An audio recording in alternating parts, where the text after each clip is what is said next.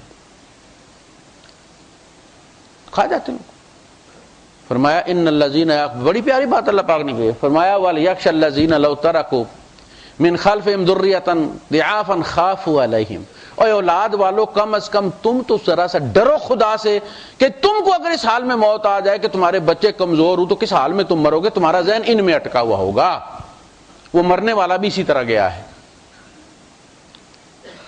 ان الذین یاکلون اموال الیتامی ظلما انما یاکلون فی بطونہم نارا. بھائی 4 بوری گندم ہوگی، 6 بوری گندم ہوگی، جتنی زیادہ ہوگی اتنی آگ تیرے اندر زیادہ گئی.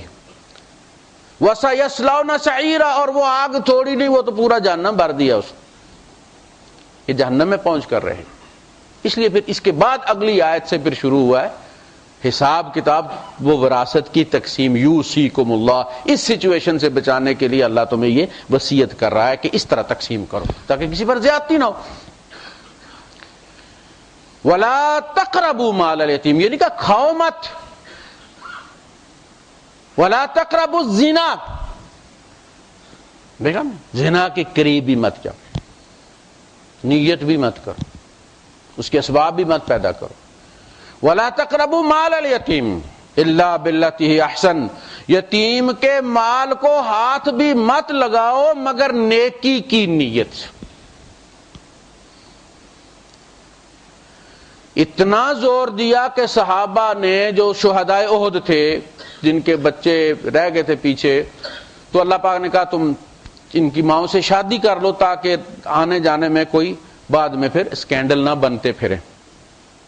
ایسے ہی ہے نا، ہر بندہ اس نے اٹھائے تھوڑا سا کوئی اجناس اٹھا لی، کوئی دودھ لے لیا، کہاں جی فلاں کے گھر دودھ دینے گیا تھا، وہ آہستہ آہستہ بدنام ہو جائے. منافق یہ کام کر سکتے تھے کہ 2-4 بار کوئی چیز دیں اور پھر اسکینڈل اڑا دیں. اللہ پاک نے اس کا قطع اور قلع کما کرنے کے لیے کہا کہ نکاح کر لو تاکہ رات دن جانے میں کوئی انگلی نہ اٹھا سکے. یہ ہے مثنیٰ و ثلاثہ و رباع، 2-2 3-3 4 تم شادیاں کر لو. اب صحابہ نے کہا کہ جی شادیاں تو ہم اللہ کے حکم پر کر رہے ہیں تو پھر حق مہر معاف ہونا چاہیے. لیکن واہ کمال ہے. آتو صدقاتہن نحلہ، اچھی نیت و خوشگواری کے ساتھ ان کو حق مہر ادا کرو. یہ کیا بات ہوئی؟ خیر، تو صحابہ اتنے ڈرتے تھے کہ یتیم کی ہانڈی الگ پکواتے تھے کہ کوئی گوشت کی کوئی بوٹی، کوئی سالن کا تھوڑا سی چمچ ادھر زیادہ نہ ہو جائے، آگ نہ بن جائے. پھر اللہ پاک نے تسلی دی کہ نہیں، اتنی سختی کرنے کی ضرورت نہیں ہے. ان کو تم وَإِن تُخَالِطُوهُمْ فَإِخْوَانُكُمْ، مخلوط کر لو، اپنی ہانڈی میں پکا لو اس کو. نیت تمہاری ٹھیک ہونی چاہیے، بدنیتی سے اسے کھاؤ مت. کمی بیشی ہو جائے تو اللہ معاف کرنے والا ہے، اتنی سختی مت کرو اپنے اوپر. اگر ہمارے ہاں اب بھی یتیموں کے ساتھ زیادتی ہوتی ہے. اپنے بھتیجے کو، میں کورٹ میں تھا تو ضمانت کے لیے ایک بندہ آیا، 1 اینٹ جتنا تھا وہ صرف فرق، اس نے اپنے بھتیجے کو اینٹ ماری، اس کا سر پھاڑ دیا اس نے، وہ اسپتال میں پڑا ہوا بیچارہ۔ تو ضمانت کے لیے آیا تو عبدالرشید رازی صاحب تھے، اچھے انسان تھے، انہوں نے کہا کہ تیری ضمانت میں نہیں لوں گا، ہائی کورٹ لے لے تو مجھے کوئی میں نہیں لوں گا۔ خدا کے بندے، تیرے بھائی کا بیٹا ہے، مر گیا تیرا بھائی، 1 اینٹ کے لیے تو نے اس کو یہ مار دیا ہے؟ تو انسان نہیں، تو بھیڑیا ہے، میں نہیں لوں گا ضمانت، نہیں لی، جاؤ جا کے ہائی کورٹ سے کروا، پیسے دو گے نا وکیل کو تو تمہیں وہ مزہ آ جائے گا اس کا۔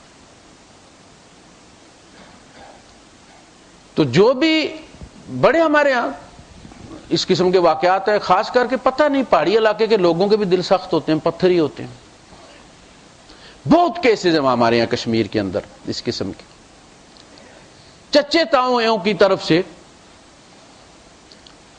زیادتی۔ ایک تو زمین وہاں تھوڑی ہے لہذا قیمتی ہے، فٹوں اور گزوں میں بکتی ہے، اور کروڑ کا 1 گز، اسلام آباد میں اس کے مقابلے میں زمین کچھ بھی نہیں، بڑی مہنگی، لہذا لوگ اتنی زیادہ بے ایمانی کرتے ہیں۔ ایک یتیم بچی، فیصلہ کرتے ہیں رات کو بیٹھ کے، یتیم بچی، رشتہ دار ہی سارے فیصلہ کرتے کہ ان کی زمین کھانی ہے، کھا گئے ہیں، اس کے باپ کی جو بھی تھی وہ تایا تھا نا، تو دادا نے تقسیم نہیں کی ہوئی تھی، تایا ساری بیچ گیا ہے، ایک گھر اس کا رہتا ہے، گھر کے باہر کنال زمین ہے ان کی، آدھی کھا گئے ہیں، دیوار بنانی ہے گھر کے آگے تھوڑی سی، انہیں تو انہیں کہا کہ یہاں بنا لیں، آپ یہاں بنا، بڑا احسان کیا، ان کا ٹھیک ہے۔ صبح جب وہ بنانے لگے، اس کا اہرا بنیاد کھودنے لگے تو وہ بے ایمان، رات مشورے کرتے رہے، صبح کے کہا کہ 9 انچ اور اندر کر لو، یہ ان کی زبان ہے مردوں کی، یہ پنجایت ہے۔ جس نے ساری رات سوچا ہوگا، آپس میں مشورے کیے ہوں گے موبائل کی برکت سے، اور 9 انچ اور اندر کروا لی، کیا کر لے گی ہمارا؟ وہاں پولیس کے پاس بھی جاؤ تو جب تک پاس پیسے نہ ہوں کیس ہی درج نہیں ہوتا، 10-12 ہزار وہ لے لیتے ہیں۔ پٹواری کو بلاؤ نشاندہی کے لیے، وہ جو بیلف آتا ہے اس کی گاڑی ان کے لیے بک کرنی پڑتی ہے، 10,000 پہلے جمع کراؤ جناب علی، اور پٹواری کے منہ میں الگ ڈالو، جس کو روٹی کھانے کو نہیں وہ بیچاری کہاں جائے گی؟ خدا ہی ہے نا۔ اگر وہ بدزن ہو جائے خدا سے کہ جب خدا کو پتا تھا کہ میرے باپ کے رشتہ دار بھیڑیے ہیں تو میرا باپ مارا ہی کیوں تھا، تھوڑا سا بڑا کیوں نہیں ہونے دیا ہمیں، کیا کمی تھی اس کے خزانوں میں؟ وہ اگر ملحد ہو جائے تو۔ اس لیے اللہ پاک نے فرمایا نا کہ رشتہ داروں کے حقوق پہ نظر رکھو، وَلَا تُبَذِّرُوا تَبْذِيرًا، اللہ تللوں میں مت اڑاؤ، اگر تم رشتہ داروں کے حق ادا کرو تو تمہارے پاس اللہ کے لیے رہی کچھ نہ۔ ان المبذرین کانوا اخوان الشیاطین، یہ مبذرین جو ہیں، اسراف کرنے والے، یہ لوگوں کو خدا کے خلاف اسی طرح بھڑکاتے ہیں جس طرح شیطان بھڑکاتا ہے۔ اس کے اپنے گھر میں کام کرنے والا جو مزدور ہے، جو گھر میں کام کرتے ہیں، جو گائے بھینسوں کا ان کے رکھوالی کرتے ہیں اور وہ گھر کے گاڑی صاف کرتے ہیں، رکھیں وہاں 2-2 4-4 6-6، اس کی بیٹی چند ہزار کے لیے بوڑھی ہو رہی۔ اب یہ چودھری جب اپنی بچی کی شادی کرتا ہے اور اس گج وج کے ساتھ کرتا ہے اور ساری رات نوٹ بکھرتے اور ان پہ کنجریاں ناچتی رہتی ہیں، تو وہ جو کنجریوں کے پاؤں ہیں وہ اس بیچارے غریب کے دل پر نہیں پڑتے کہ ان میں سے چند نوٹ مجھے مل جائیں تو میری بچی کی شادی ہو جائے؟ خدا یہ دیکھتا نہیں، اس کی بانٹ اس طرح ہے۔ اور بیٹی رخصت کی تو جس نے بیٹی کی بھینس کو بھی سونے کے کڑے ڈالے ہیں اس نے بیٹی کو کتنا دیا ہوگا؟ یہ ہے وہ شیطان والے۔ پھر اگر وہ مل جاتا ہے، لوگوں سے ڈاکہ ڈلواتا ہے چودھری کے یہاں، تو اس کا حق بنتا ہے نا، پھر مخبری کرتا ہے اور چودھری کا بیٹا اٹھواتا ہے، پھر اس کا حق بنتا ہے نا۔ ہم بھڑکاتے ہیں لوگوں کو، جرائم پر آمادہ کرتے ہیں، شیطان یہی کرتا ہے، ان المبذرین کانوا اخوان الشیاطین۔ معیار طے کریں کہ میں نے بچی بیانی ہے تو اس کے ساتھ فلاں غریب کی بچی کا بھی شادی کا اہتمام کرنا ہے، انشاءاللہ آپ کو رشتہ بھی مل جائے گا اور آپ کی بچی بسے بھی گی انشاءاللہ، چونکہ اس میں اللہ پاک کے ساتھ رضا شامل ہو جائے گی۔ ہمارے والد صاحب کہا کرتے تھے کہ مرغی کے نیچے انڈے بھی رکھو تو ان میں بہن یا بھائی غریب ہے اس کی نیت کر لیا کرو کہ اس میں سے ایک اس کو دے دوں گا. یہ کسی زمانے میں تجارت تھی. یہ انڈے جو مرغیوں کے نیچے باقاعدہ لوگ دیتے تھے کہ فلاں کی مرغی کڑک بیٹھی ہوئی ہے, میرے بھی بہن 2 رکھ دینا, نشان لگا کے رکھا کرتے تھے. تو کہا کرتے تھے کہ تمہاری نہیں تو اس کے مقدر سے نکل آئیں گے سارے. ہمیں تو انہوں نے یہ سکھایا ہے کہ ہر کام میں یہ نیت رکھو کہ دوسرے کی بھی کرنی ہے. تم نے پڑھا ہے, نیت کرو کہ کسی غریب کے بچے کو بھی پڑھانا ہے. بچہ اپنا بیمار ہوا ہے, کسی غریب کے بچے کے علاج کی بھی سوچ لو کہ اس کا بھی علاج کروا دیتا ہوں, اس کے پاس ماں باپ کے پاس بھی پیسے نہیں. شامل رکھو غریب کو ہر حال میں, اللہ کا ہاتھ تمہارے اوپر رہے گا. ورنہ لوگ جتنا بھی کر لیں اندر سے ہوس ختم نہیں ہوتی, اور بے برکتی کا یہ عالم ہے کہ جس سے بھی پوچھو وہ بس روتا دھوتا ہی ہے کہ کچھ نہیں بنتا, کچھ نہیں بنتا. تو فرمایا کہ ان کے مال کے نزدیک تک مت جاؤ. وہ جو اللہ پاک نے 10 چیزیں طے کی ہیں جن میں کہا کہ شرک مت کرو, والدین کے ساتھ زیادتی مت کرو, احسان کرو. یعنی صرف پورا پورا نہیں دینا, احسان کرنا ہے, کچھ زیادہ دو. تمہارے والد ہیں اور ہم تو بدلہ ہی نہیں دے سکتے, احسان کرنا تو دور کی بات ہے. فرمایا کہ اس رشتے کو اس طرح نبھاؤ کہ فخر کرے انسانیت اس پر. والدین احسانا. اگر یہ بڑھاپے میں پہنچ جائیں تمہارے پاس, بڑھاپے کی عمر کو, تو انہیں جھڑکو مت, زیادتی مت کرو. ولا تنہرہما, مت جھڑکو لو. وقل لہما قولا کریما, اور ان کے ساتھ نرمی کے ساتھ بات کرو. ان کی بات اگر نہیں ماننے والی مت مانو, لیکن اس طرح کہ انہیں محسوس نہ ہو. حکمت کے ساتھ ڈیل کرو. ان کے پاس بیٹھو, ان کی باتیں سنو, ان کے ساتھ باتیں کرو. اپنے ہاتھ سے کھلانے کی کوشش کرو. وہ کھا رہے ہوں, پاس بیٹھو. اپنے بچپن کو کھولو نا, وہ فولڈر جو والد کے اندر ہے تمہارے بارے میں, ذرا کھول کے دیکھو. تمہیں پتا چلے آج تمہاری اولاد ہو گئی ہے, آج تمہیں احساس ہو سکتا ہے کہ اولاد کیا چیز ہوتی ہے. بندہ یہ سمجھتا ہے کہ جو مجھے جتنی پیاری ہے نا میرے والدین کو تھوڑی پیاری تھی. ہر بندہ یہی سوچتا. وہ فولڈر کھولو ذرا, وہ خوش ہو جاتے. اسی دور میں چلے پھر تمہیں ایسے ایسے واقعات سنائیں گے کہ تمہارے رونگٹے کھڑے ہو جائیں گے. میرے یہاں بچہ جب پہلا پیدا ہوا تو کافی لیٹ پیدا ہوا تھا, یعنی پیدا سے مراد کہ زندہ بچہ تھا, کچھ 10 سال بعد. تو مجھے یہ تھا کہ چونکہ مجھے ذرا کافی عرصے بعد ملا اور رول کے ملا اور اس طرح سے ملا ہے تو مجھے شاید یہ زیادہ پیارا لگتا ہے. اور میں ابا جان کو جلدی سال کے بعد, شادی کے سال بعد میں ہو گیا, شاید کم لگتا ہوں. تو میں نے پھر وہ فولڈر کھولے, توبہ, پھر کبھی شیئر کروں گا انشاءاللہ. وآخر دعوانا الحمدللہ رب العالمین.